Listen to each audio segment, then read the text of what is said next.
Deyirəm ki, Allah həmd olsun, hər günümüzə şükür olsun, hər günümüzə. Ona görə ki, bugün yuxudan doğruq, görürük ki, salamatıq, ailəmiz salamatdır, gözümüz görür, qulağımız eşidir, qəlbimiz döyünür, nə bilim, ayaqlarımız hərəkətdədir.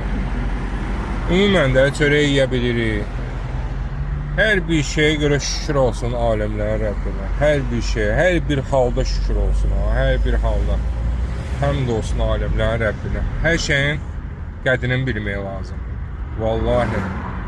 Hər bir şey vaxtında və sonra bir neymətdir Allah tərəfindən. Ona görə çalışaq bu neyməti əldə saxlayaq. Və şükürümüzü artıraq, bir də tövbəmizi artıraq. Çoxlu əstəğfurullah deyin. Çoxlu. Ki Allah hər şeyi düzəltsin, günahlarımızı bağışlasın, ruzumuzu artırsın, can sağlığı versin, xoşbəxtçilik versin. Hamısı bu kəlmənin üzərindədir, əstəğfurullah kəlməsi üzərində. Nəysə, Allah hamının kömək olsun.